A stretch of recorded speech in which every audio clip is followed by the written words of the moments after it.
So friends, fly ash के बाद जो नेक्स्ट टॉपिक आपका होने वाला है वो होने वाला है ग्लोबल वार्मिंग पोटेंशियल। तो देखें ग्लोबल वार्मिंग पोटेंशियल क्या होता है। तो फ्लाई ऐश तो टॉपिक अपना ऑलरेडी हो चुका है। तो now we will see the global warming potential. देखिए, पोटेंशियल का मतलब होता है कि किसी के अंदर कितनी कैपेसिटी होती है, that is the meaning of potential. बहुत जनरल टर्म में हम लोग डेली लाइफ में यूज़ करते हैं कि ये उसका पोटेंशियल है, यानी कि उसके अंदर कितनी कैपेसिटी है, कितनी कैपेबिलिटी है ना। किसी स्टूडेंट को हम लोग देख के बोलते हैं कि यार बहुत हार्ड वर्किंग है, इसके अंदर जो है वो सिविल सर्विस की एग्ज़ाम क्लियर करने का पोटेंशियल है। या कोई स्पोर्ट्स पर्सन होता है जो अच्छा खेलता है, तो हम उसको बोलते हैं कि यार इसके अंदर जो है वो इंडिया टीम को में खेलने का पोटेंशियल है। तो यानी कि आप उसका असेसमेंट करते हो कि उसके अंदर कितना कैपेबिलिटी है एक उस लेवल तक जाने का। तो ग्लोबल वार्मिंग पोटेंशियल में हम लोग किसके पोटेंशियल की बात कर रहे हैं? We are talking about the potential of green house gases. अब ग्रीन हाउस गैसेस का पोटेंशियल क्या होता है? इसका पोटेंशियल होता है to absorb energy, that to absorb heat, क्योंकि ग्रीन हाउस गैसेस क्या करती हैं? हीट को एब्जॉर्ब करती हैं। So that is the potential और talent of green house gases to absorb the heat. अब यहाँ पे कोई एक ग्रीन हाउस गैस तो नहीं है, there are hundreds of green house gases. तो कुछ की अगर मैं बात करूँ, जैसे आपका कार्बन डाइऑक्साइड हो गया, आपका मीथेन हो गया, आपका हाइड्रोफ्लोरोकार्बन्स हो गए, राइट, आपका ओजोन हो गया, आपका जो है SF6 हो गया। तो these are your green house gases. तो क्या ये सारे के सारे ग्रीन हाउस गैसेस के अंदर सेम कैपेसिटी है हीट को एब्जॉर्ब करने की? नो। जैसे सारे के सारे स्टूडेंट के अंदर सेम पोटेंशियल नहीं हो सकता परफॉर्मेंस करने का, वैसे ही सारी की सारी गैसेस के अंदर जो है वो इक्वल पोटेंशियल नहीं होता है हीट को अब्जॉर्ब करने का। सो ये जो पोटेंशियल होता है ग्रीन हाउस गैसेस का, वो चेंज होता है या फिर वो वेरी करता है gas to gas. That is your global warming potential, that is your global warming potential. तो जो अलग अलग गैस होती हैं उनके अंदर डिफरेंट डिफरेंट कैपेसिटी होती है अर्थ को हीट करने की, हमारे क्लाइमेट को वार्म करने की। तो that is the potential of different gases, that is called your global warming potential. This is called your global warming potential. ठीक है। तो different green house gases can have different effects on earth's warming. Definitely जो carbon dioxide का effect होगा, definitely methane उससे अलग effect करेगी, ozone उससे अलग करेगी, हाइड्रोफ्लोरोकार्बन उससे अलग इफेक्ट करेंगे, क्योंकि सबकी कैपेसिटी अलग अलग है। लेकिन हम लोगों ने अपनी रेफरेंस के लिए जो है कार्बन डाइऑक्साइड को कंसीडर किया है। हम सभी के पोटेंशियल को जो है कार्बन डाइऑक्साइड से जो है उसको कंपेयर करेंगे। अब कार्बन डाइऑक्साइड का अपना एक पोटेंशियल है अर्थ को हीट को एब्जॉर्ब करने का। अब कुछ गैसेज ऐसी हो सकती है जिनका पोटेंशियल CO2 से ज़्यादा हो सकता है, कुछ गैसेज ऐसी हो सकती है जिसका पोटेंशियल CO2 से कम भी हो सकता है। So we have taken carbon dioxide as a reference gas and now we are going to compare the potential of other gases as compare to carbon dioxide. That is the meaning of global warming potential. Definition की अगर मैं बात करूं तो वो क्या कह रहा है? देखिए, it is a measure of how much energy the emission of 1 ton of gas will absorb over a given period of time relative to emission of 1 ton of carbon dioxide। यानी कि आपने क्या किया, 1 टन कार्बन डाइऑक्साइड ले लिया और 1 ton suppose आपने methane ले लिया। अब दोनों की क्वांटिटी सेम है। अब हम कंपेयर करेंगे दोनों को कि 1 टन कार्बन डाइऑक्साइड जो है और 1 टन मीथेन जो है वो कंपैरेटिवली जो है कितनी हीट को अब्जॉर्ब कर रही हैं। So we need to have something to compare with. So here we are taking your carbon dioxide with the performance of carbon dioxide, we are going to compare the performance of methane. That is your global warming potential. Getting this point, right. चलिए, तो now let's see different gases, उनके potential थोड़ा सा compare हम लोगों ने यहाँ पे किया है। देखिए, तो CO2 का पोटेंशियल तो हम लोगों ने ऑलरेडी एक ले ही लिया है, तो इसके कंपैरिजन में देखेंगे हम लोग मीथेन CH4, इसका पोटेंशियल जो है इट इज 20 टाइम्स मोर। कितना ज़्यादा पोटेंशियल है। तो यानी कि जितना 1 टन कार्बन डाइऑक्साइड हीट को एब्जॉर्ब करता है उससे 21 टाइम्स ज़्यादा जो है 1 टन मीथेन हीट को एब्जॉर्ब कर सकता है। कितना पावरफुल है methane. Nitrous oxide 206 times more powerful than CO2। Hydrofluorocarbons देखो, फ्लोरोफ्लोरोकार्बन्स और भी ज्यादा, sulphur hexafluoride 23,000 times more potential than carbon dioxide. तो अब सपोज मेजर कर सकते हो कि 1 टन CO2 और 1 टन SF6 23 टाइम्स ज्यादा हीट को एब्जॉर्ब कर सकता है। That is thing. अब ये सिर्फ हीट को अब्जॉर्ब करने के पोटेंशियल के बारे में नहीं है, I am also talking about the life span of that particular gas. जैसे CO2 हमारे एटमॉस्फेयर में जो है वो वेरी करती है। It can last for 1 day, it can last for 1 week, it can last for 1 month, it can last for year also. Depend करता है बिकॉज कार्बन साइकिल वो कितना फास्ट है या कितना स्लो है, उसके ऊपर डिपेंड करता है। तो कार्बन डाइऑक्साइड जो है वो वेरिएबल होता है। लेकिन मीथेन जो है ऑन एन एवरेज हमारे एटमॉस्फेयर के अंदर जो है कम से कम 12 साल के लिए जो है वो सर्वाइव करती है। नाइट्रस ऑक्साइड जो है 120 ईयर्स के लिए सर्वाइव कर सकती है हमारे एटमॉस्फेयर में। हाइड्रोफ्लोरोकार्बन जो है उसकी भी आप रेंज देख सकते हो, परफ्लोरोकार्बन की भी आप रेंज देख सकते हो, SF6 की भी आप रेंज देख सकते हो। 3200 years it can survive in your atmosphere. So that is the potential of different gases. याद हमेशा ये रखना है कि ये जो पोटेंशियल है हम लोग किससे कंपेयर कर रहे हैं, कार्बन डाइऑक्साइड से कंपेयर कर रहे हैं। उसको हम लोगों ने एक रेफरेंस पॉइंट मान लिया है। जैसे आपके स्कूल में नहीं होता है, कोई एक बच्चा होता है, अब एक बच्चा को टीचर जो है रेफरेंस पॉइंट ले लेता है। अब वो उस बच्चे के कंपैरिजन में जो है आपको देखता है कि आपकी परफॉर्मेंस अच्छी है कि आपकी परफॉर्मेंस खराब है, या तुम्हारे नंबर तो उससे कम आए हैं, तुम्हारे नंबर तो उससे ज़्यादा आए हैं। तो it is something like that, है ना। जैसे UPSC के कट ऑफ लाइन होती है, तो वो एक रेफरेंस पॉइंट होता है कि जो इस रेफरेंस पॉइंट से आगे जाएंगे वो क्लियर होंगे, जो रेफरेंस नीचे जाएंगे वो स्क्रीनिंग में बाहर हो जाएंगे। That is the reference point. So यहाँ पे हम लोगों ने CO2 को एक रेफरेंस पॉइंट लिया है। Getting this point. चलिए एक और टॉपिक है, हालांकि इसके बारे में मैं पहले बात कर चुका हूं जब हम लोगों ने इफेक्ट ऑफ ग्लोबल वार्मिंग पढ़ा था, बट यस थोड़ा सा डिटेल में जानने की ज़रूरत है। That is your ocean acidification. Ocean acidification, ठीक है। देखिए ओशियन एसिडिफिकेशन क्या होता है, तो जैसा सिंपल टर्म में लिखा ही हुआ है, it is about the becoming of the ocean water as acidic. That is something like that, ठीक है। Ocean acidification has been called the evil twin of global warming. Evil twin of global warming question exam में आ सकता है ये, prelims में, या फिर आप वनडे एग्जाम्स देते हो, स्टेट पीसीएस वगैरह के एग्जाम देते हो, तो इस तरह के क्वेश्चंस पूछ लेता है वो। विच of the following is called evil twin of global warming, तो आप बोलोगे ओशन एसिडिफिकेशन। तो समझ रहे हो इसका मतलब, इसका मतलब ये है कि जितना डेंजरस हमारे लिए ग्लोबल वार्मिंग है उतना ही डेंजरस हमारे लिए ओशन एसिडिफिकेशन है। जनरली लोग क्या करते हैं, ग्लोबल वार्मिंग या क्लाइमेट चेंज, ग्लोबल वार्मिंग को जो है ज़्यादा हाइप कर देते हैं, हर सब कोई उसके बारे में ही बात करता है।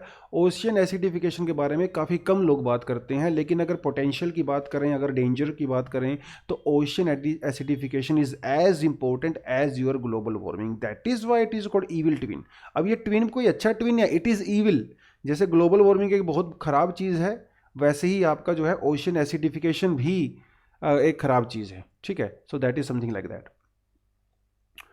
It is also called other CO2 problem. It is also called other CO2 problem. तो यहाँ से एक चीज़, एक हम लोग थोड़ा सा एक कंक्लूजन निकाल सकते हैं कि it is the problem created by CO2, carbon dioxide. That is why it is called other CO2 problem. और CO2 की प्रॉब्लम कौन सी है, global warming. That is why it is called twin evil. तो CO2 is the father and it has 2 twin, है ना। CO2 is a father, it has 2 twin or mother, you can say according to your choice. एक तो global warming है और एक आपका ocean acidification है। दोनों का ओरिजिन किससे हुआ है, CO2 से हुआ। तो CO2 is a big problem. आप बोलोगे सर आपने पीछे जो है पोटेंशियल में दिखाया कि दूसरी गैसेज हैं जो उससे भी ज़्यादा खतरनाक हैं, डेफिनेटली हैं, लेकिन उनकी क्वांटिटी जो है CO2 के कंपैरिजन में काफ़ी कम है, ओवरऑल क्वांटिटी। ठीक है, अगर 1 टन अगर CO2 है, 1 टन अगर CO2 एटमॉस्फेयर के अंदर है, तो उसके कंपैरिजन में जो है आपका मीथेन या नाइट्रस ऑक्साइड वो जो है 250 ग्राम भी नहीं है, उससे भी कम है। क्वांटिटी का फर्क है, क्वालिटी में तो दूसरी गैसें जो है वो ज़्यादा हार्मफुल हैं डेफिनेटली। ठीक है, देखिए सेकंड स्टेट में वो क्या कह रहा है, सेकंड स्टेट में कह रहा है कि ocean acidification is the ongoing decrease in the pH of earth's ocean, pH of earth's ocean. देखिए क्या कह रहा है, pH of earth ocean. pH value होती है एक लिक्विड की, pH वैल्यू होती है, ठीक है, 0 से 14, 0 से 14, ये बीच में 7 होता है जो मिड पॉइंट होता है। 7 के जितना आप आगे चलते रहोगे तो वो बेसिक होता रहता है, बेसिक, और अगर 7 से कम होगा तो वो एसिडिक होता रहता है। pH मतलब पार्ट्स ऑफ हाइड्रोजन, ठीक है, तो एसिडिक होता रहता है। तो ये CO2 क्या कर रहा है, CO2 जो है इसको एसिडिफाई कर रहा है। CO2 जो है हमारे वाटर के अंदर जो है हाइड्रोजन का कंटेंट कम कर रहा है, इनकी pH वैल्यू इसकी कम कर रहा है। तो pH वैल्यू जब कम होती है तो वाटर जो है वो एसिडिक हो जाता है।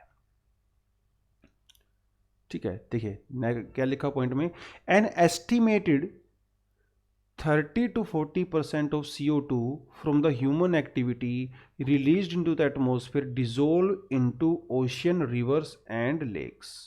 यानी कि अगर आपने 100 kg अगर CO2 प्रोड्यूस किया है तो 100 kg में से अराउंड 40 kg जो है वो ओशन के अंदर डिसोल्व हो जाता है। Carbon dioxide can easily B dissolve in your ocean water, ये सोल्यूबल होती है उसके अंदर। तो CO2 जब उसके अंदर घुल जाती है, डिजोल्व हो जाती है, तो वो क्या बनाती है, वो बनाती है कार्बोनिक एसिड, कार्बोनिक एसिड बनाती है। कार्बन मतलब CO2 plus your water, it will lead to carbonic acid. अब एसिड वर्ड यहाँ पे आ गया तो मतलब एसिडिसिटी बढ़ेगी। Some of these extra carbonic acid molecules react with the water molecule to give a bicarbonate ion and hydronium ion, thus increasing ocean acidity, H+ ion concentration. ठीक है, इतना ज़्यादा टेक्निकल जाने की ज़रूरत नहीं है केमिस्ट्री में, बस इतना याद रख लो कि जो कार्बन डाइऑक्साइड होती है वो वाटर के अंदर सोल्यूबल होती है। जब वो वाटर के अंदर घुलती है तो कार्बोनिक एसिड बनाती है। जब कार्बोनिक एसिड बनेगा तो हमारा वाटर जो है वो एसिडिक हो जाएगा। यहाँ पे दो चीज़ें पैरेलल चलती हैं। जब CO2 का कंटेंट आपके ओशन वाटर के अंदर ज़्यादा हो जाता है, ऑक्सीजन का लेवल जो है वो डिक्रीज हो जाता है। CO2 का लेवल इंक्रीज होगा, ऑक्सीजन का लेवल डिक्रीज होगा। अब ये दोनों तरीके से जो है हमारी मरीन लाइफ के लिए डेंजरस है। ठीक है, करेंगे इसके बारे में थोड़ा सा बात आगे। तो ठीक है, देखिए यहाँ पे हम एक छोटा सा पिक्चराइजेशन यहाँ पे दिखाया गया है। वो कह रहा है कि हम लोग जो है इंडस्ट्री वगैरह से, इंडस्ट्री या डोमेस्टिक वेस्ट से 7.8% जो है CO2 रिलीज़ करते हैं। फॉरेस्ट से, एग्रीकल्चर वगैरह से हम लोग 119.8 इतना जो है रिलीज़ करते हैं। ठीक है, बिलियन टन की बात कर रही है, बिलियन टन। तो 7.8 billion ton from your industry, from your domestic use. 119.8 billion ton, 1 billion कितना होता है, 1 बिलियन होता है जी 100 करोड़ का, समझ रहे हो। तो 100 crore ton from your forest और फ्रॉम योर एग्रीकल्चर। अब आप बोलोगे सर फॉरेस्ट से CO2 कैसे रिलीज होता है, फॉरेस्ट तो बड़ी अच्छी चीज़ होती है ना, ये तो हमारा कार्बन सिंक है, कार्बन को एब्जॉर्ब करता है, डेफिनेटली करता है, लेकिन कब, ओनली दिन में। दिन में ना, दिन में जो है ये फोटोसिंथेसिस करता है, CO2 को अब्जॉर्ब करता है, ऑक्सीजन को रिलीज करता है। लेकिन रात में क्या, रात में तो रेस्पिरेशन करता है ना, रात में थोड़ी फोटोसिंथेसिस होगा। तो नाइट टाइम में क्या होता है, नाइट टाइम में ये भी CO2 रिलीज करता है। लेकिन जो दिन में CO2 कंज्यूम करता है और रात को CO2 रिलीज करता है, दोनों में थोड़ा सा फ़र्क होता है। तो ओवरऑल 119.8 बिलियन टन जो है वो प्रोड्यूस करता है, लेकिन 123 बिलियन टन वो उसको एब्जॉर्ब करता है। या लेकिन नेट जो अगर मैं प्लस माइनस करके देखूं तो स्टिल हमारे जो फॉरेस्ट होते हैं वो कार्बन को जो है अब्जॉर्ब ज़्यादा करते हैं, रिलीज कम करते हैं। दोनों चीज़ें करते हैं, लेकिन एब्जॉर्ब ज़्यादा करते हैं, रिलीज कम करते हैं। तो लेकिन अगर नेट वैल्यू निकालूंगा, ग्रोस नेट वैल्यू निकालूंगा, तो forest are very beneficial for अस।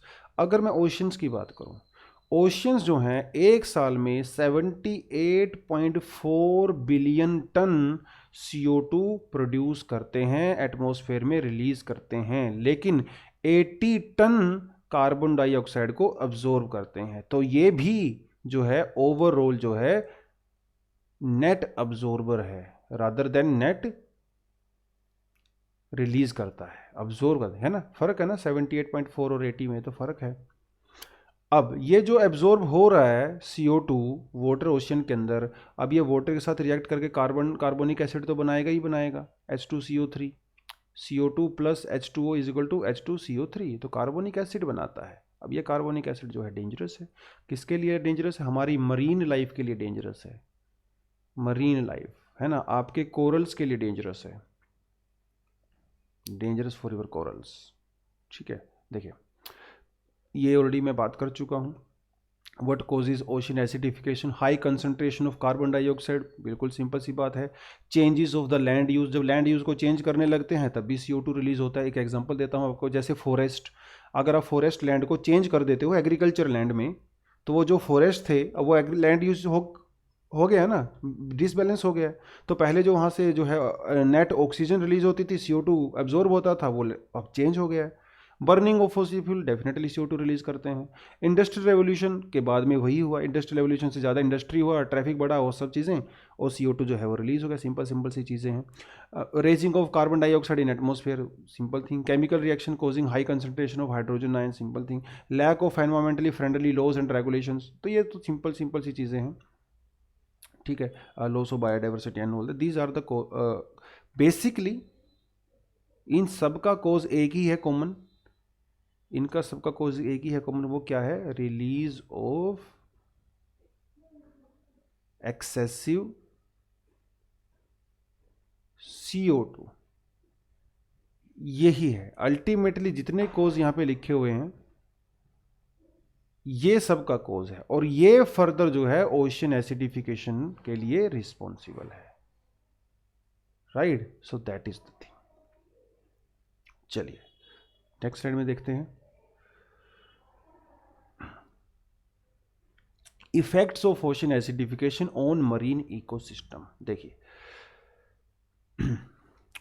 पहले स्टेटमेंट क्या कर रहा है, स्टेटमेंट वाइज चलते हैं थोड़ा सा, उसको फिर मैं एक्सप्लेन कर दूंगा आपको। ठीक है, the decrease in the amount of carbonate ions available makes it more difficult for marine calcifying organism such as corals and some planktons, calcareous planktons to form bionic calcium carbonate. देखिए ये है जिस word पे आपने focus करना है, calcium carbonate. आपको याद होगा जब मैंने आपको कोरल रीफ पढ़ाया था, जो पोलिप होता है वो क्या करता है? Polyp is a very fragile organism ना, तो अपने चारों तरफ क्या करता है पोलिप? एक हार्ड शेल बनाता है टू प्रोटेक्ट इटसेल्फ। ये हार्ड शेल किसका बना होता है? कैल्शियम कार्बोनेट का, है ना, CaCO3 कैल्शियम कार्बोनेट का बना होता है। सो जब वाटर के अंदर जो है आपका कार्बोनिक एसिड जब बढ़ने लगता है, कार्बोनिक एसिड जब बढ़ने लगता है तो ओवरऑल जो है कैल्शियम कार्बोनेट कम हो जाता है। तो जब कार्बोनिक एसिड इंक्रीज होने लगेगा तो आपका कैल्शियम कार्बोनेट जो है वो डिक्रीज हो जाता है। जो ओवरऑल कैल्शियम कार्बोनेट अगर डिक्रीज हो जाएगा तो आपका पोलिप्स जो होते हैं वो अपना हार्ड कवर नहीं बना पाएंगे। तो जब ये अपना हार्ड कवर नहीं बना पाएंगे तो भैया जूजेंथली के साथ कैसे रिलेशन बनाएगा?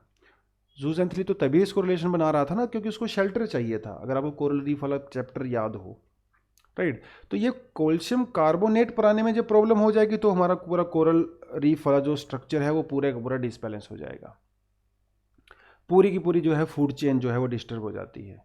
ठीक है, अब जब पूरी की पूरी फूड चेन डिस्टर्ब हो जाएगी तो जो आउटपुट है, जो मरीन आउटपुट है, तो वो भी कम हो जाएगा। मरीन आउटपुट का मेरा मतलब क्या है? मेरा मतलब मरीन आउटपुट से है fish stock, total number of fish, वो भी डिक्रीज हो जाएंगी।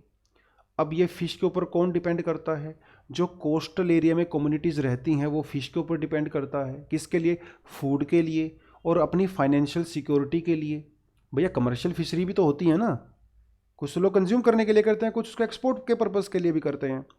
तो अगर ओवरऑल मरीन आउटपुट ही कम हो गया तो कोस्टल एरिया में जो लोग रहते हैं उनकी फूड सिक्योरिटी को तो खतरा होगा ही होगा, साथ में वो उनकी इनकम को भी वो नुकसान पहुंचाएगा। ठीक है, so that is the thing, these are some of the effects of your acidification of marine life. ठीक है, और क्या क्या हो सकता है? Majority of the sulphur in the atmosphere is emitted from the ocean, often in the form of dimethyl sulfide produced by the phytoplanktons. Some of the DMS यानी कि dimethyl sulfide produced by the phytoplankton enters the atmosphere and reacts to make sulfuric acid, which clumps into aerosols or microscopic airborne particles. देखिए sulphuric acid क्या करता है? Sulphuric acid जो है वो किसके लिए रिस्पॉन्सिबल है? एसिड रेन के लिए रिस्पॉन्सिबल है। एसिड रेन के लिए रिस्पॉन्सिबल होता है सल्फ्यूरिक एसिड। ठीक है, सल्फ्यूरिक एसिड। देखिए एरोसोल, अगर नेक्स्ट थर्ड पॉइंट पे क्या लिख रहा है वो? थर्ड पॉइंट पे कह रहा है कि aerosols seed the formation of the cloud which help cool the earth by reflecting sunlight, but in acidified ocean water phytoplanktons produce less DMs. देखिए थोड़ा सा केमिस्ट्री यहाँ पे इन्वॉल्व है, लेकिन आपको फिर भी आगे डिटेल में आएगा, डेफिनेटली एरोसोल का यूज आएगा कि एरोसोल जो है कैसे कूलिंग इंपैक्ट करता है। देखिए एक चीज आपको बताता हूं, सल्फर जो होता है it's a part of aerosol. Aerosol क्या होती है? बिल्कुल छोटे छोटे जो है सॉलिड पार्टिकल्स होते हैं जो हमारी एयर के अंदर जो है वो फ्लोट करते रहते हैं। ठीक है, स्मोक हो गया, डस्ट पार्टिकल हो गए, सल्फर पार्टिकल हो गए, सोल्ट पार्टिकल हो गए, जो एयर के अंदर जो है वो घूमते रहते हैं। अब वो क्लाउड का पार्ट भी बनते हैं। अब इनके अंदर एक बड़ी खास बात होती है कि वो सनलाइट को रिफ्लेक्ट कर देते हैं। जो एरोसोल्स होते हैं सनलाइट को रिफ्लेक्ट कर देते हैं। तो जब सनलाइट को ये लोग रिफ्लेक्ट करेंगे तो सनलाइट जो है सरफेस तक पहुंचेगी ही नहीं। तो जब सरफेस तक नहीं पहुंचेगी तो अर्थ पे जो है कूलिंग इंपैक्ट होता है, ठंडी हो जाती है अर्थ, टेम्परेचर डिक्रीज हो जाता है, जो काफ़ी अच्छी बात है। अब ज़्यादा रिफ्लेक्शन के लिए क्या चाहिए? ज़्यादा एरोसोल चाहिए। एरोसोल मतलब आपको सल्फर उसमें ऐड करना पड़ेगा। अब एसिडिसिटी की वजह से क्या होता है? एसिडिसिटी की वजह से हमारे ओशन में जो है वो सल्फर जो है कम प्रोड्यूस होता है। तो जब सल्फर कम प्रोड्यूस होगा तो एरोसोल भी कम प्रोड्यूस होंगे। एरोसोल कम प्रोड्यूस होंगे तो अर्थ की जो सन से जो सनलाइट है वो ज़्यादा अर्थ पे पहुंचेगी और टेम्परेचर को बढ़ाएंगी। So this is also again थोड़ा केमिस्ट्री इन्वॉल्व है, but this is also effect of your ocean acidification. अगर ओशन एसिडिफिकेशन ज़्यादा हो जाएगा तो एरोसोल कम बनेंगे। एरोसोल कम बनेंगे तो अर्थ पे जो है कूलिंग इंपैक्ट कम हो जाएगा, अर्थ जो है वो वार्म हो जाएगी। तो यहाँ पे देखो कई सारी चीज़ें हो रही हैं। It is a positive feedback loop. Temperature बढ़ा, एसिडिफिकेशन बढ़ा, एसिडिफिकेशन बढ़ा तो एरोसोल कम बने, एरोसोल कम बने तो दोबारा से वार्मिंग इंपैक्ट हुआ, दोबारा से वार्मिंग इंपैक्ट होगा तो वो फर्दर जो है वो एसिडिफिकेशन करेगा। तो it's a positive feedback loop. जब एक बार ये स्टार्ट हो जाता है तो अपने आप को खुद ये ड्राइव करता रहता है। ठीक है, इट्स ए पॉजिटिव लूप। चलिए अब एक चीज़ जो यहाँ पे आपको नेक्स्ट टॉपिक में कराने वाला हूँ, that is going to be your ozone. That is going to be your ozone. देखिए ज्योग्राफी क्लास में ऑलरेडी हम लोग कर चुके हैं और अभी भी मैंने आपको बताया था कि ओजोन मतलब इसका फॉर्मूला होता है O3। Ozone is toxic, it is harmful. कहाँ पे? ट्रोपोस्फेयर में। एक्चुअल में ओजोन कहाँ पाई जाती है? ये पाई जाती है आपका स्ट्रेटोस्फियर में, है ना। 25, 30, 40, 45 किलोमीटर वहाँ पे पाई जाती है स्ट्रेटोस्फीयर में। जहाँ पे ये अल्ट्रा वायलेट रेज को जो है अब्जॉर्ब करती है तो अर्थ को जो है प्रोटेक्ट करती है। Getting this point? तो ये हमारी अर्थ है, यहाँ पे ये हमारी ओजोन लेयर है। अब सन से जो इंसोलेशन से जो इलेक्ट्रोमैग्नेटिक स्पेक्ट्रम है हमारा, यहाँ पे जो यूवी रेज होती हैं ये उसको एब्जॉर्ब कर लेता है और अब्जॉर्ब करने के बाद उसको दोबारा वापस भेज देता है। तो अर्थ जो है यहाँ पे प्रोटेक्टेड रहती है, अर्थ यहाँ पे प्रोटेक्टेड रहती है। लेकिन ये ओजोन अगर ग्राउंड के पास बने, यहाँ पे बनेगी, तो it is toxic and it is dangerous. It is dangerous. बताया था ना आपको, निमोनिया हो जाएगा अगर आप ओजोन के संपर्क में आते हो। Getting this point? तो एक गैस हमारे लिए बेनिफिशियल भी है और हमारे लिए हार्मफुल भी है। बेनिफिशियल जो है वो अपर स्ट्रेटोस्फीयर में है और हार्मफुल जो है वो आपका, okay let me just erase this first. ठीक है, चलिए अब देखो क्या हो रहा है। ओजोन जो है वो ऑलरेडी, मैं देखिए जो चीज़ें यहाँ पे लिखी हुई हैं, it is found in 2 different layers, bad, good, smoke, all that, वो सब तो थोड़ा थोड़ा आपको ऑलरेडी मैं करवा चुका हूँ। अल्ट्रावायलेट रेज को जो है एब्जॉर्ब करता है, हमारे लिए जो है प्रोटेक्शन का काम करता है, वो थोड़ा सा आपको करवा चुका हूँ। अब बात ये है अगर अल्ट्रावायलेट रेज हमारे सरफेस पे पहुँच गई तो क्या होगा। अल्ट्रावायलेट रेज जो हैं वो काफ़ी पावरफुल रेज होती हैं। शॉर्ट वेव्स होती हैं तो पावरफुल होती हैं, लॉन्ग वेव्स जो हैं they are not that much powerful. तो शॉर्ट वेव्स जो हैं they can penetrate through your body, they can strike in your tissues, your cells, और वो आपके सेल को म्यूटेट कर सकती है। हमारी जो बॉडी की सेल होते हैं छोटे छोटे, उनको म्यूटेट कर सकती है। आपके जो जीन्स होते हैं, जीन्स के स्ट्रक्चर को चेंज कर सकती है, उनकी कंपोजिशन को चेंज कर सकती है। तो it's a very highly dangerous rays. ठीक है, अल्ट्रावायलेट रेज। स्किन कैंसर को जो है, ये स्किन कैंसर हो सकता है अगर आप अल्ट्रावायलेट रेज के संपर्क में आते हो कि लंबे टाइम के लिए। ठीक है, कैटरेक्ट हो सकता है, आपकी आंखें की जो पुतलियां होती है, जो रेटिना होता है, ये खराब हो सकता है, आपको कैटरेक्ट हो सकता है। सनबर्न हो सकता है क्योंकि काफ़ी पावरफुल रेज होती हैं तो आपकी स्किन के ऊपर पड़ेंगी तो आपका जो है स्किन जो है बर्न हो सकती है। ठीक है, सोयल मॉइस्चर कम हो सकता है, सोयल जो है ड्राई हो सकती है, एरिड हो सकती है। क्यों? क्योंकि ये फोटोसिंथेसिस जो होती है उसको पूरे को चेंज कर देता है। तो जब अल्ट्रावायलेट रेज आएंगी तो जो प्लांट्स होते हैं उनका जो फोटोसिंथेसिस वो करते हैं, तो उनका फोटोसिंथेसिस वाला साइकिल पूरा चेंज हो जाता है और वो कम जो है फोटोसिंथेसिस करते हैं, कम फूड प्रोड्यूस करते हैं। उसकी वजह से सोइल के अंदर जो मॉइस्चर मेंटेन करते हैं प्लांट्स, वो प्रॉपरली मेंटेन नहीं हो पाता है। ये क्वेश्चन ऑलरेडी एक बार यूपीएससी में पूछा जा चुका है। ये क्वेश्चन एक बार ऑलरेडी यूपीएससी में पूछा जा चुका है। Which of the following are the impact of ultraviolet rays और डिप्लीशन ऑफ ओजोन। तो उसमें सोइल मॉइस्चर वाला भी एक पार्ट था। This is correct, yes. क्योंकि ये जो प्लांट प्रोटीन्स होते हैं उनको म्यूटेट करता है। जैसे आपकी स्किन को चेंज करता है, ऐसे ये प्लांट्स के प्रोटीन को भी म्यूटेट करता है, उनको भी चेंज करता है। तो फोटोसिंथेसिस पूरी डिस्टर्ब हो जाती है और जो प्लांट्स होते हैं वो सोइल के मॉइस्चर को मेंटेन करने में बहुत हेल्प करते हैं। ठीक है, जब प्लांट्स ही डिस्टर्ब हो जाएंगे तो वो डेफिनेटली सोइल के अंदर मॉइस्चर आ जाता है। फाइबर और वॉल पेंट्स को जो है फेड कर देता है। जब आपकी दीवारों के ऊपर पड़ता है वो इसके पेंट को जो है वो फेड कर देगा। तो बड़ी बिल्डिंग्स जो होती हैं वो सब चीज़ें। ठीक है, इसको मेजर कैसे किया जाता है? Dobson unit. Dobson unit is the unit through which ozone layer is measured. और वो जो इंस्ट्रूमेंट होता है that is called your spectrophotometer. That is called your spectrophotometer. ठीक है, चलिए, that is about your ozone. अब ये हम सबको पहले, अब ये पता ही है हम लोगों को कि ओजोन हमारे लिए कितनी इंपॉर्टेंट होती है। बट इन 1970s ये दो लोग हैं, मिस्टर एफ शेरवुड और mister Mario Molina, American chemist हैं ये लोग। 1970s में इन्होंने ये ऑब्जर्व किया कि ओजोन लेयर जो है वो डिप्लीट हो रही है, यानी कि उसकी जो थिकनेस है स्ट्रेटोस्फीयर के अंदर वो थिन होती चली जा रही है। और ये क्यों हो रही है? ये हो रही है कंपाउंड की वजह से, क्लोरोफ्लोरोकार्बन, इसकी वजह से हो रही है, क्लोरोफ्लोरोकार्बन की वजह से हो रही है। क्लोरोफ्लोरोकार्बन जो अर्थ पे जो है प्रोड्यूस होता है, वो बाद में चला जाता है स्ट्रेटोस्फेयर के अंदर। स्ट्रेटोस्फेयर में वो ओजोन के साथ रिएक्ट करता है और ओजोन के जो मॉलिक्यूल्स होते हैं उनको डिस्ट्रॉय कर देता है। क्योंकि ये एक्टिविटी बहुत समय से हो रही है, इसलिए ओजोन की टोटल थिकनेस जो है वो काफ़ी कम हो गई है।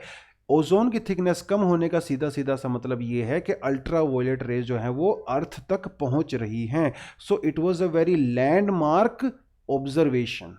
That is why these people got Nobel Prize of Chemistry in 1995. Why? क्योंकि this discovery was very path breaking, right? Ozone layer depletion मतलब उसकी जो है थिकनेस कम हो रही है, तो ओजोन की लेयर की थिकनेस जो है वो कम हो रही है, ठीक है, बिकॉज ऑफ क्लोरोफ्लोरोकार्बन्स, ठीक है। तो क्लोरीन जो एटम होता है, क्लोरीन वो O3 के साथ रिएक्ट करता है in the presence of sunlight, और वो क्या करता है? ऑक्सीजन प्रोड्यूस करता है। तो अपर स्ट्रेटोस्फीयर में हमें ऑक्सीजन का क्या काम? कोई काम नहीं।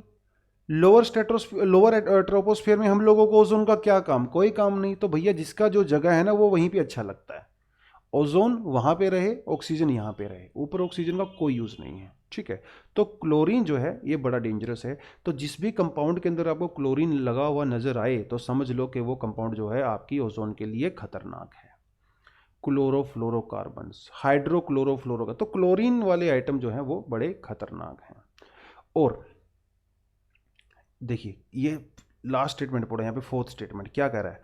1 chlorine atom can destroy 1 lakh molecules of ozone. तो आप देख सकते हो इसका पोटेंशियल कितना ज्यादा है। ऐसा नहीं है कि एक मॉलिक्यूल को ही डिस्ट्रॉय करा, नहीं भैया, एक क्लोरीन का मॉलिक्यूल जो है वो 1 लाख ओजोन के मॉलिक्यूल को डिस्ट्रॉय कर सकता है। So this is very very dangerous.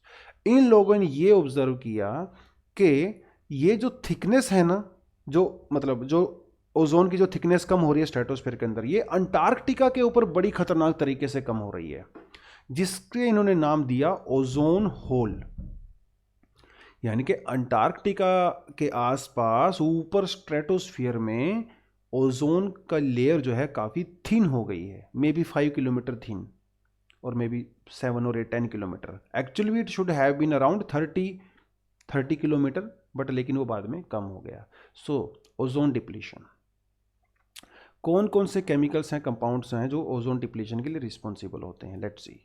Chlorofluorocarbon, पहले ही मैं बता चुका हूँ, जिसके अंदर क्लोरो आ जाए तो वो तो भैया डेंजरस है ही। क्लोरोफ्लोरोकार्बन, कार्बन टेट्राक्लोराइड, इसके अंदर भी क्लोराइड है। हाइड्रोक्लोरोफ्लोरोकार्बन, यहाँ पे भी क्लोरो है। एंड मिथाइल क्लोरोफॉर्म, इसके अंदर भी क्लोरो है।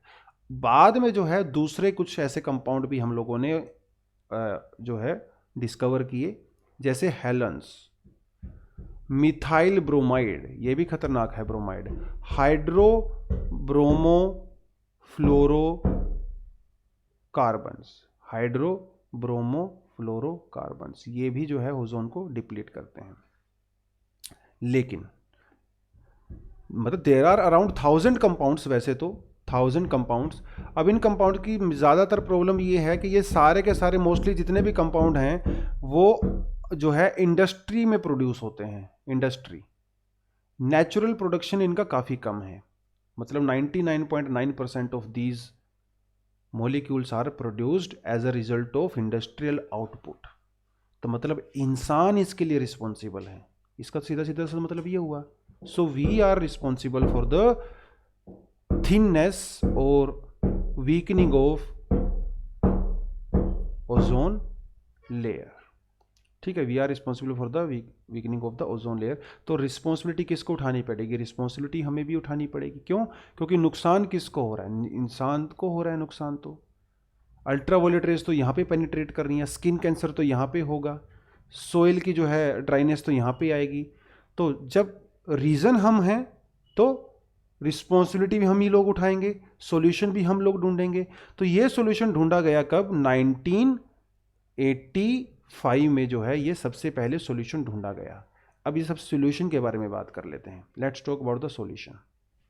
डिप्लीशन हम लोगों ने करा दिया, कुछ कंपाउंड यहाँ पे देख लेते हैं, जैसे CFC क्लोरोफ्लोरोकार्बन, हेलन, ये सब ऑलरेडी मैं आपको बता चुका हूँ।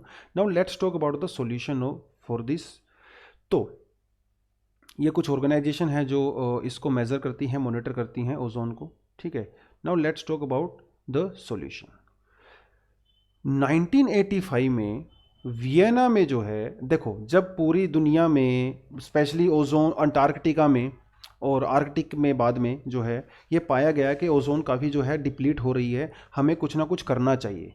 तो क्या करना चाहिए? डेफिनेटली क्लोरोफ्लोरोकार्बन जो हम लोग प्रोड्यूस कर रहे हैं उसको कम करना चाहिए। तो यही सॉल्यूशन हो सकता है। अब ये सॉल्यूशन कैसे होगा? सॉल्यूशन होगा कि जब दुनिया भर के जो वर्ल्ड लीडर हैं वो आपस में कहीं पे मिलेंगे, बैठेंगे, बात करेंगे इसके बारे में, कोई प्रॉपर जो है मैकेनिज्म बनाएंगे that how to reduce, how to produce less this chlorofluorocarbon and ozone depleting substances. इनको कहा जाता है ozone depleting substance, chlorofluorocarbon, hydrochlorofluorocarbon, वो सब, ठीक है। Getting this point. ये यूज कहां पे होते हैं? वो यूज होते हैं आपके रेफ्रिजरेटर्स में। रेफ्रिजरेटर्स आपके जो एयर कंडीशनिंग है उसमें यूज होते हैं। जो आप परफ्यूम वगैरह यूज करते हो उनके अंदर ये यूज होता है, ठीक है। So that is the thing. तो क्लोरोफ्लोरोकार्बन को जो है कम करना है, इनकी प्रोडक्शन को। सबसे पहले इसके लिए जो कोई मीटिंग बुलाई गई वो बुलाई गई वियना में इन 1985। तो वहाँ पे लोग मिले, बातचीत किया उन्होंने। 85 में वो सब हो गया, ठीक है।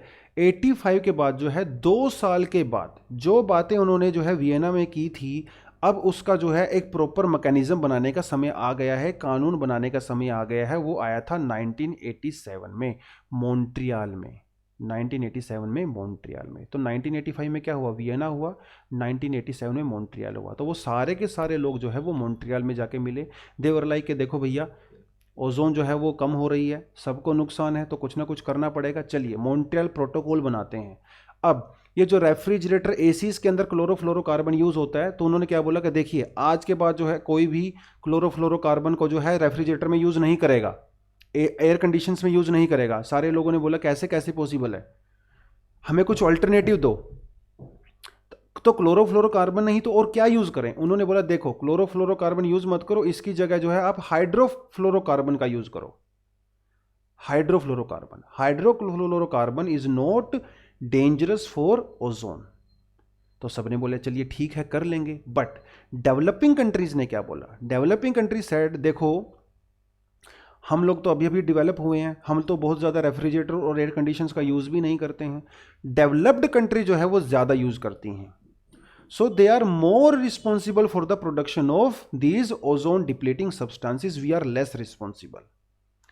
Even we are not in a condition to replace the chlorofluorocarbon in our refrigerators, क्योंकि अगर उसको हम लोग रिप्लेस करते हैं हाइड्रोफ्लोरोकार्बन से, hydrofluorocarbon are very expensive, very expensive. देखो तो हम लोग अफोर्ड ही नहीं कर पाएंगे, तो हमारी जनता जो है वो फ्रिज और एयर कंडीशंस कैसे यूज़ करेगी अगर उसको हम लोग रिप्लेस कर देंगे?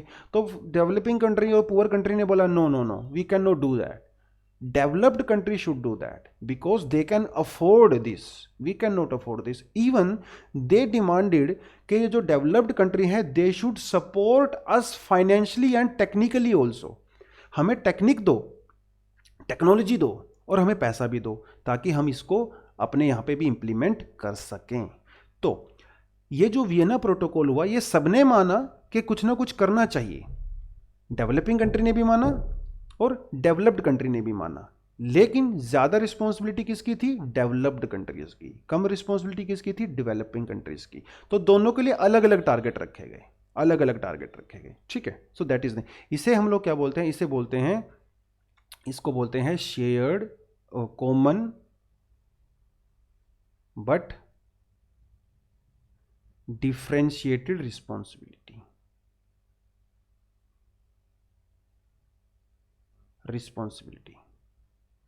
मतलब इसका मतलब ये हमें इसको क्योटो प्रोटोकॉल में पढ़ेंगे, काफी डिटेल में पढ़ेंगे क्योटो प्रोटोकॉल में, ठीक है। अब इसी चैप्टर में आएगा वो क्योटो प्रोटोकॉल कि रिस्पॉन्सिबिलिटी सबकी कॉमन है लेकिन किसी की रिस्पॉन्सिबिलिटी ज़्यादा है, किसी की रिस्पॉन्सिबिलिटी कम है, that is the meaning of it. तो 1987 में जो है मॉन्ट्रियल प्रोटोकॉल हुआ।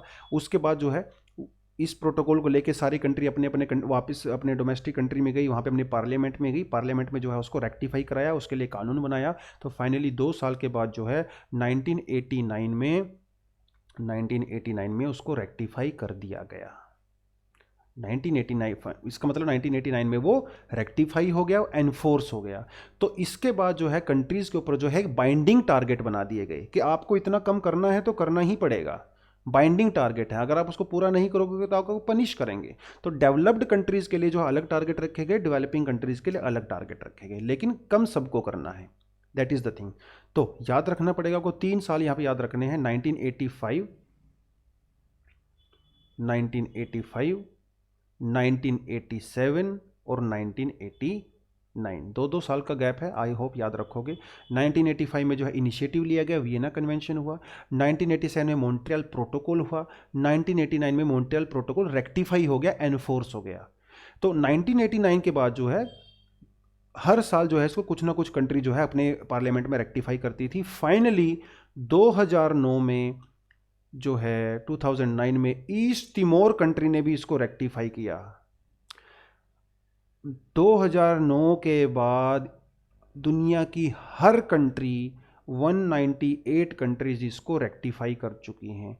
This is the only international treaty which is rectified by every country on this planet. It is a landmark thing, landmark. Even North Korea also rectified this, every country rectified this, क्योंकि इसको सबको नुकसान हो रहा है, सबको नुकसान हो रहा है, ठीक है। So this is very, Australia was the first country जिसको रेक्टिफाई किया था, ठीक है। क्योंकि वैसे भी अंटार्कटिका के पास में ही मिला था, तो ऑस्ट्रेलिया वाले तो सबसे ज़्यादा डेंजर में थे। आपने कभी देखा होगा ऑस्ट्रेलिया में जो मैच वगैरह खेलने जाते हैं, टीम वगैरह देखने खेलने जाती है, तो अपने फेस पे जो है ऐसे वाइट कलर का वो लगाती हैं, वो अल्ट्रा वायलेट रे से प्रोटेक्ट करने के लिए, क्योंकि ऑस्ट्रेलिया न्यूजीलैंड वहाँ पे अल्ट्रा वायलेट का जो है एक्सपोजर ज़्यादा होता है, क्योंकि वहाँ पे ओजोन होल है, ठीक है। So that is the thing. तो यही चीज़ें मैंने आपको यहाँ पे बताया है, इक्वल पर डिफ्रेंशिएटेड रिस्पॉन्सिबिलिटी, कॉमन पर डिफ्रेंशिएटेड रिस्पॉन्सिबिलिटी। तो यही चीज़ जो ऑलरेडी मैं आपको बता चुका हूँ, तो स्लाइड में यहाँ पे ये मेंशन किया हुआ है, ठीक है। चलिए, तो Montreal protocol is that only, so that was about your ozone, ठीक है।